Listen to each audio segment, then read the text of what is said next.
皆さん、今日はミュンシンのオクトーバーフェストに来ました。オクトーバーフェストへようこそ。今回は本場ドイツのオクトーバーフェストの動画をお届けします。入場は無料です。入り口では手荷物検査を行っていますが、リュックサックは持ち込み不可なので、ハンドバッグやトートバッグなど手荷物は小さいものにした方が良さそうです。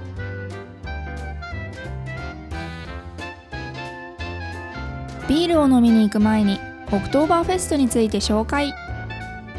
オクトーバーフェストの起源は1810年のルートヴィヒ一世とその妻テレーゼの結婚式まで遡ります。彼の妻テレーゼを称えるためにこの場所はテレージエンビーゼと名付けられました。このフェストのあり方は時を経るごとに変わっていき、200年以上経った今では皆さんが知っているオクトーバーフェストになりました。結婚式が10月に行われたので10月の祭りということでオクトーバーフェストになったんだそう。もしテレーゼエンビーゼという場所の名前を略してビーズンに行くよとドイツ人に言うなら、それもオクトーバーフェストのことを指していると気づいてもらうことができますよ。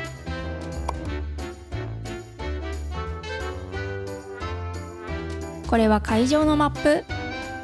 オクトーバーフェストではビールテントだけでなく子供も楽しめる大規模な遊園地や屋台も軒を連ねています。オクトーバーフェストはミュンヘンの行事なのでビールの銘柄はミュンヘンのもののみ。テント自体は18個ありますが会場にある銘柄は全部で6つ。そして今回私たちが入ったテントはパウラナー。1リットルの大きなジョッキを一度に運ぶウェイターさんたちがせわしく会場を動き回ります。ということで私たちも注文。実は通常提供されるビールよりもオクトーバーフェストのビールはアルコール度数が高いので要注意。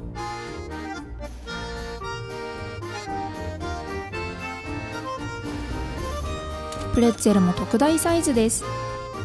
料理はチキンとグリルハクセ。グリルハクセはベルリンの動画でも紹介しましたが、発祥はここバイエルン州の料理なんです。少し食べづらいですがパリパリとした皮が食欲を誘います。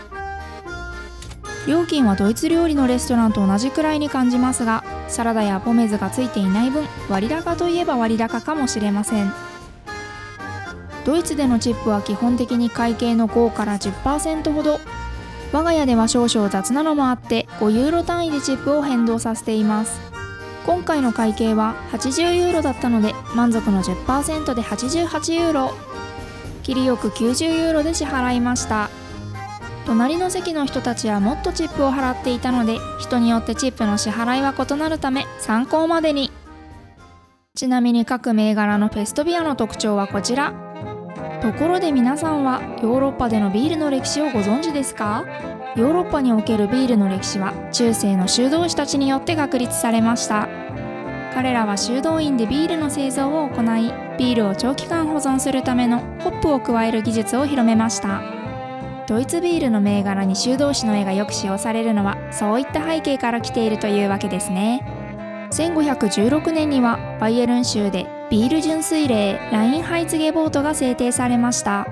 この法律はビールに使用できる原料を水、大麦、ホップに限定するもので、現在もドイツのビール業界に強い影響を与えています。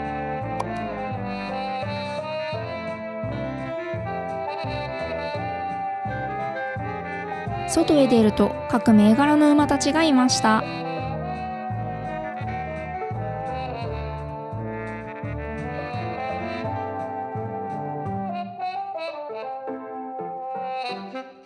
それぞれ飾りに花がありますね。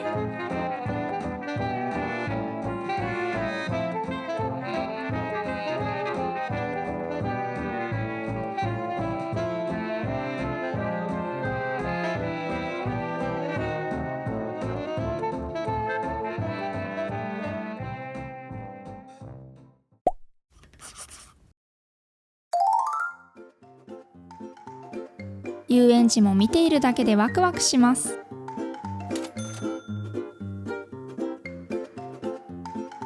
誰かさんも満面の笑み。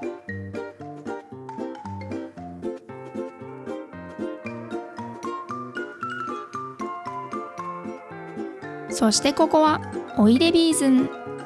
昔ながらのオクトーバーフェストを楽しめるエリア。入場は有料。この動画を見ると空いているように見えますが、もし混雑の時間帯に行くなら人が多すぎて圧倒されるはず。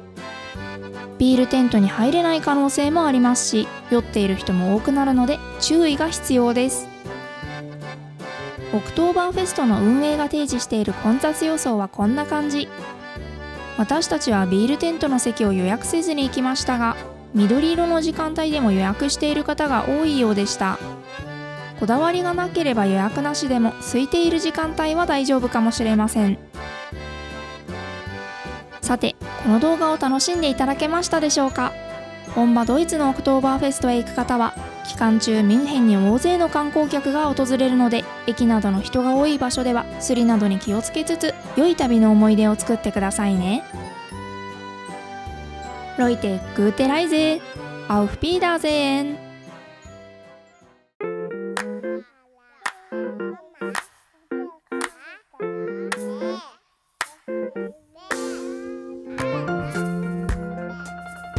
Yeah.